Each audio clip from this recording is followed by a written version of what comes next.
नमस्कार प्यारे बच्चों, आज हम केंद्रीय विद्यालय संगठन 2018 का जो प्रीवियस ईयर का सॉल्यूशन है सब्जेक्ट साइंस का पोर्शन देखते हैं। जो पहला क्वेश्चन जो आया हुआ था, समय t बराबर 0 पर किसी स्कूटर का वेग, जो टाइम है वो t बराबर 0 है और स्कूटर का वेग है वो वेलोसिटी है।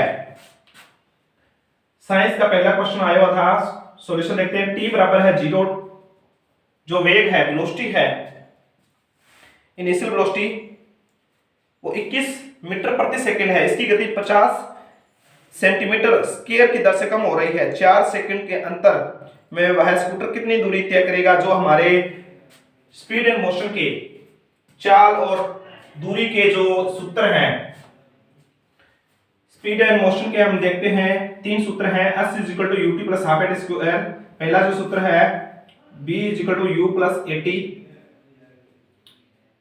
दूसरा जो है b² - u² = 2as, तीसरा है s = u t + ½ at²। इनमें से देखते हैं कौन यूज होता है। इनिशियल वेग कितना है हमारा? इनिशियल वेग रहेगा u, इनिशियल वेग है 21 मीटर प्रति सेकंड। जो डिसेलेरेशन हो रहा है, मतलब जो एक्सेलरेशन है वो कम हो रहा है। एक्सेलरेशन की बात करें 50 सेंटीमीटर स्क्वायर। अगर सेंटीमीटर को मीटर में लेके जाएंगे तो क्या करेंगे हम? 100 से पहले 6 मिनट में कन्वर्ट करेंगे, 100 से डिवाइड करेंगे तो 1/2 मीटर पर सेकंड स्क्वायर, और टाइम जो रहेगा 4 सेकंड।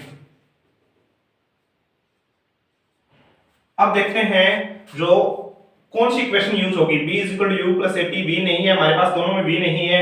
जो इक्वेशन नंबर 3 यूज करेंगे, इक्वेशन नंबर 3 में क्या निकालना है? हमें कुल दूरी निकालनी है, s निकालना है। t बराबर क्या है? u की वैल्यू हमारी रहेगी इनिशियल वेलोसिटी 21, और जो t रहेगा वेग 4 सेकंड के अंत में जो कितना रहेगा? तो 4 सेकंड पहले 0 था इनिशियल में, और इनिशियल वेलोसिटी इतनी थी, तो टाइम हमारा बाद में टाइम हो जाएगा 4 सेकंड के बाद में कितना रहेगा? तो 21 को मल्टीप्लाई करेंगे 4 से, प्लस में ½ a की वैल्यू कितना है? एक्सेलरेशन कितना है? क्योंकि वो हम क्या कर रहे हैं, एक्सेलरेशन स्पीड है वो कम हो रही है, तो अगर एक्सेलरेशन स्पीड कम हो रही है तो इसको एक्सेलरेशन को नेगेटिव में लेंगे। ½ a t कितना है? t का स्क्वायर, t का स्क्वायर कर देंगे मतलब 4 का स्क्वायर। 21 को 4 से मल्टीप्लाई करेंगे 84 आएगा, प्लस माइनस 1/2 को 1/2 से करेंगे 1/4, मल्टीप्लाई 4 का स्क्वायर होता है 16। तो पहले स्क्वायर को इसको सॉल्व करेंगे, 84 माइनस में 4, तो कुल मिलाकर 80 जो मीटर है, जो डिस्टेंस कवर करेगा जो हमारा स्कूटर है, स्कूटर का जो कुल डिस्टेंस रहेगा वो 80 मीटर रहेगा। जो ऑप्शन नंबर 1 आपका सही आंसर है। इसी तरह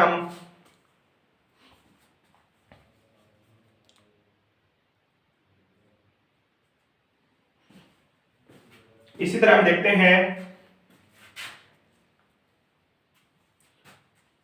क्वेश्चन नंबर 2। सोडियम के सही इलेक्ट्रॉनों का विवरण दीजिए। सोडियम अगर हम बात करें साइंस में, क्वेश्चन नंबर जो 2 था हमारा, सोडियम के इलेक्ट्रॉनों का सही विवरण दीजिए। सोडियम का अगर हम एटॉमिक नंबर की बात करें, सोडियम का जो एटॉमिक नंबर है वो 11 है।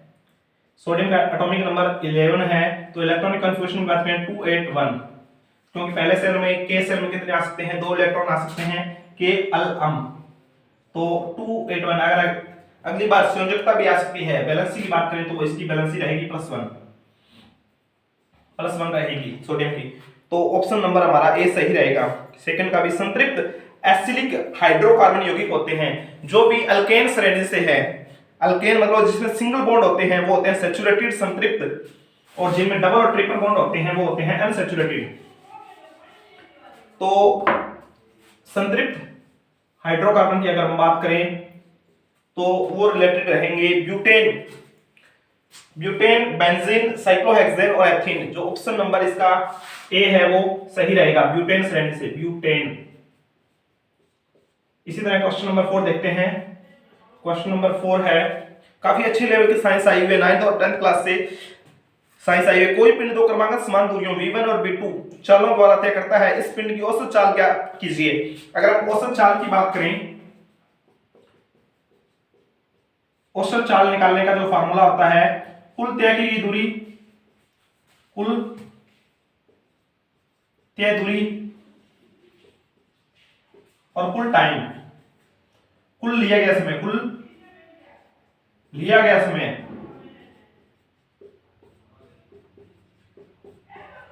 लिया गया समय। अगर हमारे पास जो चाल है v1 और v2, तो अगर हम डिस्टेंस बात करें, एक जो गाड़ी है वो a स्थान से लेकर b स्थान तक जाती है और b से वापस आती है। मान लो a से b का डिस्टेंस x किलोमीटर है, तो b से a का डिस्टेंस भी x किलोमीटर रहेगा। यहां से हम चाल का जो फार्मूला होता है, स्पीड का फार्मूला होता है दूरी बटा समय। यहां हम समय निकालेंगे t1, तो दूरी रहेगी एक a से b तक जाती है तो डिस्टेंस तो x रहेगा। तो चाल पहली बार जो एक गाड़ी है उसकी चाल है v1 और t2 निकाले हम, b to a वापस आ रही है गाड़ी तो x ही रहेगा, जो दूरी है वो तो एक जैसी रहेगी, जो स्पीड है v2 हो जाती है। अब अगर हम औसत चाल का फार्मूला, कुल दूरी x किलोमीटर जाने में x किलोमीटर आने में, तो x को x से ऐड करेंगे तो 2x हो जाएगा। कुल लिया गया समय, तो t1 और t2, t1 की value x divide by b1, x divide by b2, इन दोनों को सॉल्व करेंगे तो हमारा आंसर आ जाएगा। x और x को ऐड करेंगे तो x हो जाता है, अब इनका एलसीएम लेंगे, b1 b2 x b2 plus x b1, 2x, इसको हम यहां सोल्व कर सकते हैं। 2x b1 b2 जो डिनोमिनेटर का डिनोमिनेटर होता है वो न्यूमिनेटर बन जाता है, हर का हर अंश बन जाता है, b1 b2 मल्टीप्लाई में हो जाएंगे और x दोनों में कॉमन आ जाएगा, b1 प्लस में b2 इस तरह लिख सकते हैं, x से x कैंसिल हो जाएगा तो हमारा ऑप्शन रहेगा 2b1 b2 b1 plus b2। औसत चाल निकालने का फार्मूला हमारा इस तरह से निकलता है, जो ऑप्शन नंबर डी, इस क्वेश्चन का क्वेश्चन नंबर 4 का जो ऑप्शन नंबर डी आपका सही रहेगा, 2b1 b2 divide by b1 plus b2। इसके बाद देखते हैं, कोई खुली जीप किसी सरल रेखीय एक स्ट्रेट लाइन में जा रही है, कोई जो खुली जीप है वो एक स्ट्रेट लाइन में जा रही है,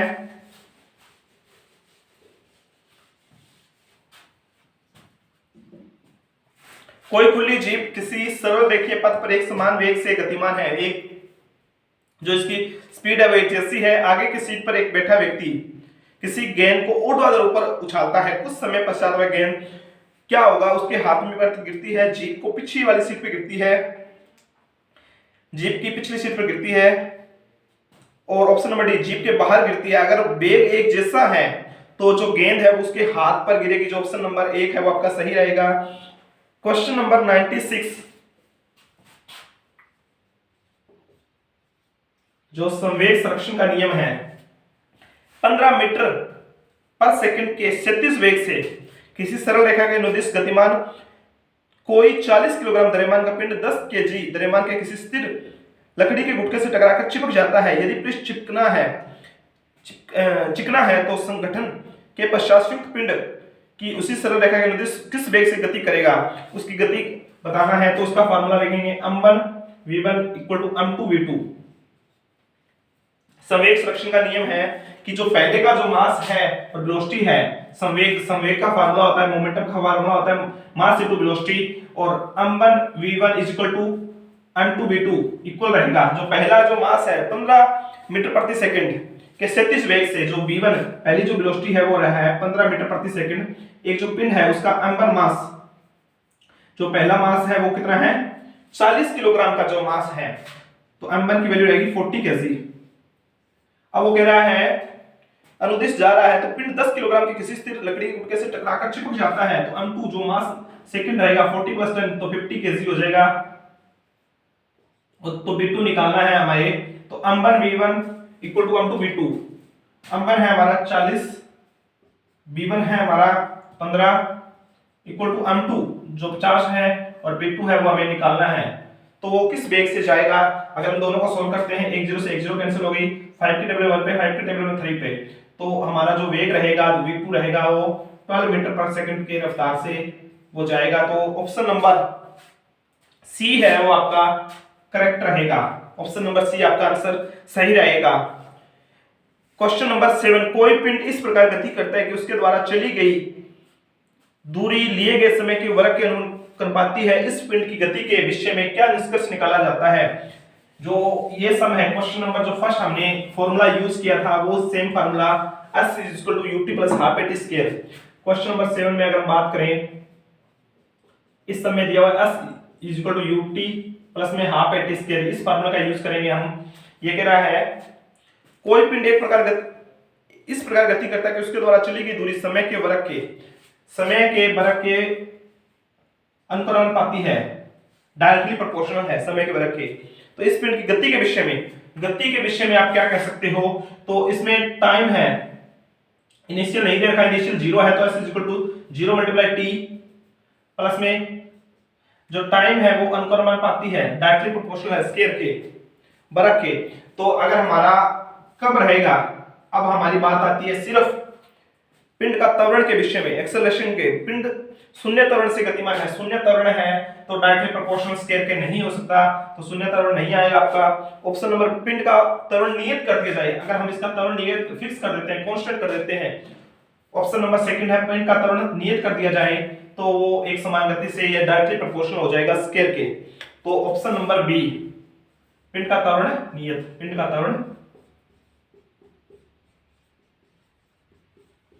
त्वरण नियत है। तो ऑप्शन नंबर आपका 20 सही रहेगा। पृथ्वी पर जल के संसाधन हैं, पृथ्वी पर जल किन किन रूपों में मिलता है? ऑप्शन नंबर 1 है समुद्र में, महासागर में, समुद्र में मिलता है, महासागर में मिलता है। समुद्र बहुत सारे हैं, महासागर अपने पास 5 हैं। पर्वतों और ध्रुवों पर, मानसूनी वर्षा पर, महासागर। ऑप्शन नंबर डी है महासागर में हिम के रूप में, हिम मतलब होता है बर्फ के रूप में, वर्षा भूमिगत जल। तो ऑप्शन नंबर डी आपका सही रहेगा। क्वेश्चन नंबर हम देखते हैं साइंस का क्वेश्चन का, जो क्वेश्चन नंबर 8 है। क्वेश्चन नंबर 8 जो हमारा है कि भूमि पर जो जल है, जल कहां से मिल सकता है? तो जल मिलेगा महासागर के रूप में, ओशियन के रूप में, बर्फ के रूप में, वर्षा और भूमिगत जल। महासागर, हिम, वर्षा और भूमिगत जल। महासागर, हिम, वर्षा और भूमिगत जल, वर्षा है भूमिगत जल के रूप में हमें जल मिलेगा। क्वेश्चन नंबर 99, इनमें से कौन सी रबी की फसल नहीं है? अगर हम फसलों के बारे में बात करें, इंडिया में जो सीजन के बारे में बात करें, तो फसलों के 3 प्रकार होते हैं, खरीफ की फसल, रबी की फसल और जायद की फसल। अगर हम अलग अलग क्रॉप के अलग अलग सीजन होते हैं, अगर हम बात करें खरीफ की फसल की, खरीफ की फसलों की बात करें, खरीफ की फसल जून जुलाई में बोई जाती है और अक्टूबर नवंबर में काट ली जाती है। अगर हम क्वेश्चन इस प्रकार आ सकता है कि जो खरीफ की फसल है वो कौन से महीने में बोई जाती है? जून जुलाई में इस बार आ सकता है क्वेश्चन, बोई जाती है।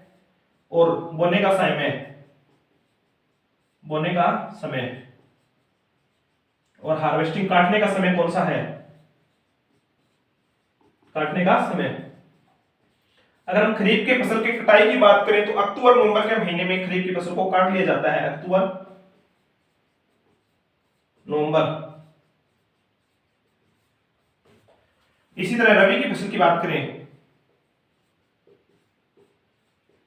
जो अभी फसल चल रही है वो रबी की फसल चल रही है, जो नवंबर दिसंबर में बोई जाती है।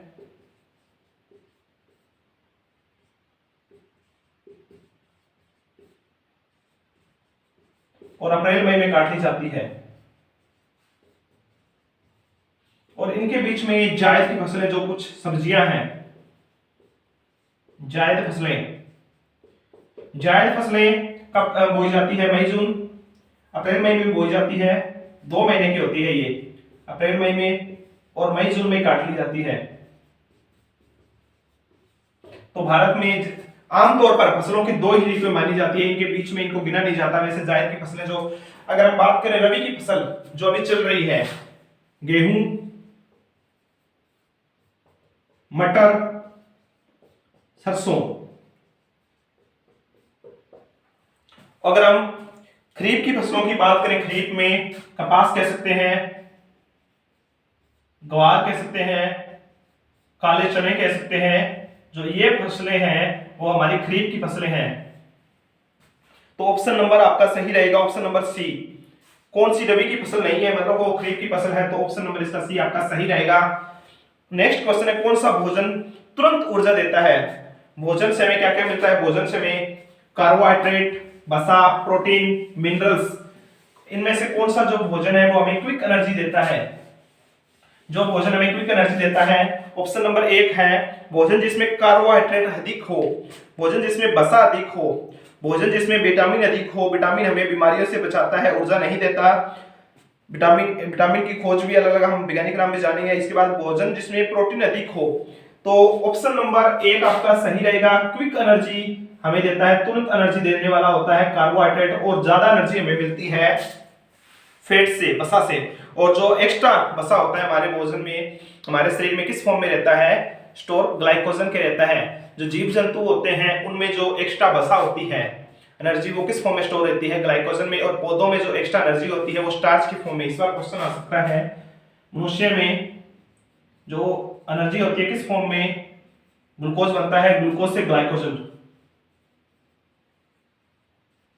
ग्लूकोज से वो ग्लाइकोजन में कन्वर्ट हो जाता है मनुष्य में, अगर हम बात करें जीव जंतु में। और पेड़ पौधों में जो एनर्जी होती है वो किस फॉर्म में? पादप में। पादप में बात करें हम तो एनर्जी होती है वो स्टार्च की फॉर्म में स्टोर रहती है। तो ऑप्शन नंबर इसका ए आपका सही रहेगा, भोजन जिसमें कार्बोहाइड्रेट अधिक हो। क्वेश्चन ये भी आ सकता है कि मैक्सिमम एनर्जी किससे मिलती है? तो वसा से मिलती है। नेक्स्ट क्वेश्चन है, वाट सेकंड किसका मात्रक है? Question number 101। अगर हम बात करें पावर या शक्ति, शक्ति का जो मात्रक होता है वो होता है वाट। तो शक्ति क्या होती है? पावर का अगर हम फॉर्मूले की बात करें, पावर या शक्ति कह सकते हैं हम, शक्ति किसे कहते हैं? कार्य करने की दर, ये मतलब कितना कार्य कितने समय में किया जाता है। तो शक्ति का जो यूनिट होता है वो वाट होता है, कार्य का यूनिट होता है वो जूल होता है एनर्जी का, और समय का होता है सेकंड। अब इसमें जो वाट सेकंड किसका मात्रक है? अगर हम इसको क्रॉस मल्टीप्लिकेशन करें, वाट सेकंड, जो वाट सेकंड मात्रक है वो बराबर जूल आता है। तो जूल किसका है? एनर्जी का। एनर्जी को हम कह सकते हैं कार्य। जो कार्य का जो मात्रक रहेगा वो वाट सेकंड रहेगा, जो ऑप्शन नंबर हमारा रहेगा। इसमें वर्क नहीं दिया हुआ, एनर्जी दिया हुआ है, तो वर्क और एनर्जी एक ही बात होती है, ऊर्जा का मात्रक रहेगा। तो ऑप्शन नंबर एक आपका सही रहेगा। कौन से अंग के द्वारा रक्त को सारे शरीर में अभिगमन किया जाता है? अभी कौन से मनुष्य के शरीर के कौन से भाग द्वारा रक्त को शरीर के सभी भागों में पहुंचाया जाता है? मनुष्य के हृदय में, मनुष्य के शरीर में हृदय के द्वारा रक्त को सभी भागों में पहुंचाया जाता है। रक्त, तो ऑप्शन नंबर एक आपका सही रहेगा। अगर हम हृदय की बात करें तो हमारा जो हृदय होता है, मनुष्य का हृदय 4 कोशिकीय होता है। जो बीच वाली लाइन होती है उसको सेप्टम कहते हैं, इसको कहते हैं right atrium, right ventricle, left atrium, left ventricle, और जो बीच वाली लाइन होती है इसको सेप्टम कहते हैं। तो अगर हम सर्कुलेटरी रक्त कैसे आता है, तो सबसे पहले जो लंग्स से जो ऑक्सीजनेटेड रक्त है वो लेफ्ट एट्रियम में आता है। लेफ्ट एट्रियम में जैसे ही रक्त आता है तो वो फूल जाता है, जैसे ही वो कंट्रास्ट होता है, सिकुड़ता है, तो हमारा जो रक्त है वो राइट वेंट्रिकल में आता है। राइट वेंट्रिकल के बाद हो जाता है राइट एट्रियम में, राइट एट्रियम के बाद हो जाता है राइट वेंट्रिकल में। इसके द्वारा वो बाद में वो रक्त है वो लंग्स में भेज दिया जाता है, और लंग्स रक्त का शुद्धिकरण का कार्य करते हैं। तो ऑप्शन नंबर आपका रहेगा एक, हृदय के द्वारा रक्त का शरीर के भिन्न भिन्न भागों में पहुंचाया जाता है। रक्त में भी 3 प्रकार की कणिकाएं होती है, लाल रक्त कणिकाएं, श्वेत रक्त कणिकाएं और प्लेटलेट्स, और एक पार्ट होता है प्लाज्मा। क्वेश्चन नंबर जो ऑप्शन आपका इसका ए सही रहेगा। क्वेश्चन नंबर 13, साइंस के पोर्शन का 13 क्वेश्चन है, 10 किलोग्राम द्रव्यमान का कोई पिंड 5 मीटर प्रति वेग से गतिमान है। यदि पिंड का वेग 3 गुना कर दिया जाए तो गतिज ऊर्जा गतिज ऊर्जा या काइनेटिक एनर्जी का अगर हम फार्मूले की बात करें, काइनेटिक एनर्जी का फार्मूला आता है हाफ एम बी स्क्वायर, गतिज ऊर्जा होता है हाफ एम बी स्क्वायर। अब ये कह रहे हैं 10 किलोग्राम का, अगर इसकी हम वेग को वेलोसिटी को 3 गुना करते हैं, पहले वेलोसिटी मान लेते हैं वो हमारी v थी, अब वो हो गई है 3v। तो कंडीशन नंबर फर्स्ट, अगर हम सेकंड में देखें, हम 3v का स्क्वायर करें, दोनों को कंपैरिजन करें, हम v का स्क्वायर तो आ जाएगा 1/2 m 9v स्क्वायर। अब 1/2 हम से 1/2 हम कट जाएगा। अगर हम बात करें v स्क्वायर से v स्क्वायर कट जाएगा, तो पहले जो हमारी एनर्जी थी वो 1 थी, अब वो 9 हो चुकी है, तो कितनी बढ़ चुकी है, 8 बढ़ चुकी है। अगर हम परसेंटेज की बात करें तो 800% का इंक्रीज आ जाएगा, जो ऑप्शन नंबर हमारा सी सही रहेगा। ऑप्शन नंबर सी इसका करेक्ट आंसर रहेगा। मनुष्य के शरीर में छोटी आंत की लंबाई कितनी होती है? मनुष्य के शरीर में अगर हम बात करें, जो छोटी आंत की लंबाई होती है वो 7.5 मीटर। नेक्स्ट क्वेश्चन रहेगा कि मनुष्य के शरीर में छोटी आंत की लंबाई कितनी होती है? Question number 14। क्वेश्चन नंबर 14 जो केबीएस 2018 में आया हुआ था, मनुष्य के शरीर में छोटी आंत की लंबाई कितनी होती है? 10 metre, 2 metre, 7.5 metre and 1 metre. जो मनुष्य के शरीर में छोटी आंत की लंबाई होती है वो 7.5 मीटर होती है। क्वेश्चन इस बार ये आ सकता है कि मनुष्य के शरीर में के किस भाग में भोजन का पूर्ण पाचन होता है? तो इस बार आ सकता है छोटी आंत। छोटी आंत में भोजन का पूर्ण पाचन होता है। छोटी आंत के 3 पार्ट होते हैं, duodenum, jejunum, ileum. Duodenum, duodenum, jejunum, jejunum, ileum. तो ये भी पूछ सकता है कौन से पार्ट में होती है, तो उसका करेक्ट आंसर रहेगा डेडुनम में।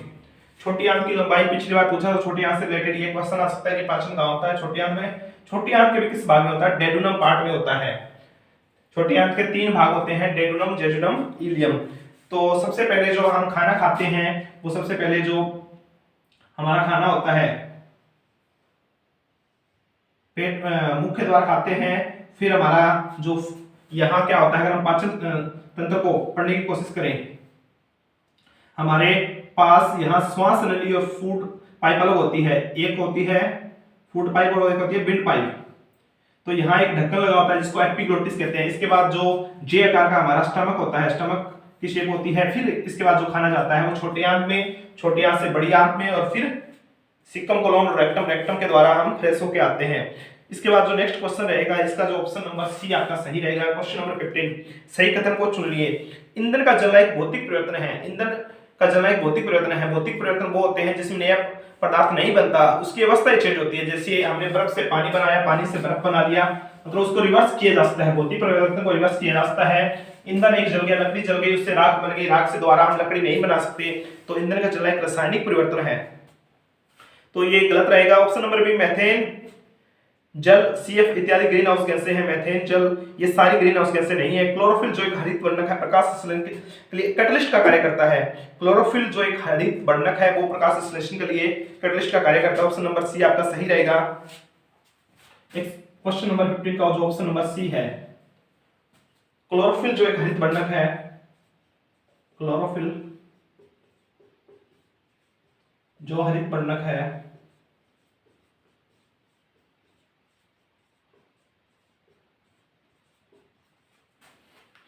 हरित वर्णक है, प्रकाश संश्लेषण के लिए, प्रकाश संश्लेषण में उत्प्रेरक की तरह कार्य करता है। तो ऑप्शन नंबर सी आपका सही रहेगा। वर्णक है जो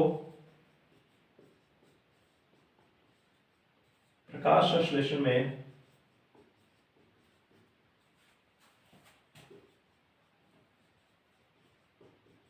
उत्प्रेरक की तरह है कार्य करता है। तो एक कैटलिस्ट क्या होता है? उत्प्रेरक क्या होता है? जो रिएक्शन को फास्ट कर देता है। प्रकाश संश्लेषण की बात करें तो जब सूरज की उपस्थिति में पौधे अपना भोजन स्वयं बनाते हैं तो उसको प्रकाश संश्लेषण, फोटोसिंथेसिस कहते हैं। ऑप्शन नंबर आपका सी सही रहेगा। क्वेश्चन नंबर 16 देखते हैं। ये लेवल से रिलेटेड है, जो हमारा 5th क्लास में क्वेश्चन आता है। तृतीय श्रेणी के उत्तोलक के संदर्भ में नीचे दिए गए कथनों पर विचार कीजिए। ऑप्शन नंबर 1 है, इन उत्तोलकों में आयास, आलम और भार के मध्य होते हैं। आयास, आलम और भार मध्य होता है। आयास, आलम और भार के मध्य होता है।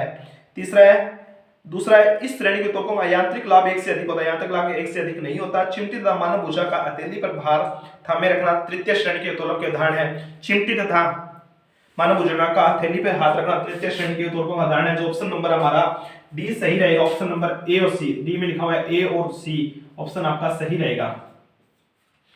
क्वेश्चन नंबर 107 या अगर हम साइंस की बात करें 17 क्वेश्चन है। निम्नलिखित में से कौन सा गलत सुमेलित है? बुध सूर्य के सबसे पास ग्रह है। हाँ, अगर हम बात करें सोलर सिस्टम में सबसे पहले सन आता है, उसके बाद मरकरी आता है, पहले नंबर पे मरकरी, दूसरे नंबर पे वीनस, बुध, शुक्र, हिंदी में बात करें बुध है, दूसरे नंबर पर शुक्र है, तीसरे नंबर पर पृथ्वी है, चौथे नंबर पे मंगल है। इनको आंतरिक ग्रह कहा जाता है। इनके बाद ये एस्टेरॉयड बेल्ट आ जाती है, शुद्ध ग्रह आ जाते हैं। पांचवा होता है बृहस्पति ग्रह,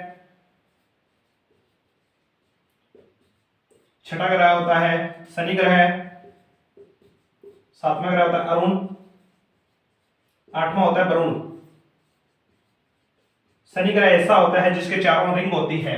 ये हमारा जो ऑर्डर था जो सन से जो सारे ग्रह है। दूसरा शुक्र सबसे गर्म ग्रह है। हाँ, शुक्र सबसे गर्म ग्रह है क्योंकि शुक्र में हाइड्रोजन पाई जाती है। पास सबसे ज्यादा पास है बुध, परंतु सबसे गर्म ग्रह की बात करें तो शुक्र है। शनि बगैर रिंग का ग्रह है, शनि बगैर रिंग का ग्रह नहीं है, शनि के चारों रिंग पाई जाती है। मंगल लाल ग्रह कहलाता है आयरन ऑक्साइड के कारण। वहां मंगल पर मार्स को रेड प्लेनेट कहते हैं। तो ऑप्शन नंबर जो सी है कि शनि एक बगैर रिंग के ग्रह है, शनि बगैर रिंग का ग्रह नहीं है, शनि बगैर रिंग का ग्रह नहीं है, शनि के चारों ओर बल्ले पाए जाते हैं। तो ऑप्शन नंबर सी आपका सही रहेगा इस क्वेश्चन का। 8 मीट्रिक टन का नेक्स्ट क्वेश्चन की जो स्टेटमेंट जितनी ज्यादा बड़ी है सॉल्यूशन इतना ही आसान है। क्वेश्चन नंबर 18, 8 मीट्रिक टन द्रव्यमान का कोई इंजन 5 डिब्बों वाली किसी ट्रेन जिसमें प्रत्येक डिब्बे का द्रव्यमान 2 मीट्रिक टन है, एक टन में 10 क्विंटल होता है, 2 मीट्रिक टन है का क्षैतिज पटरी पर लगाकर खींच रहा है। यदि इंजन 3.5 न्यूटन की पर 4 न्यूटन बल लगाता है तो पटरी चिकनी है, तो डिब्बा नंबर 1 डिब्बा नंबर 2 पर कितना बल लगाएगा? जितना डिब्बा नंबर, यदि इंजन 1 पर बल जितना लगाए वो दूसरा पे लगाएगा। तो ऑप्शन नंबर इसका बिल्कुल जितना क्वेश्चन बड़ा है आंसर उतना ही छोटा है।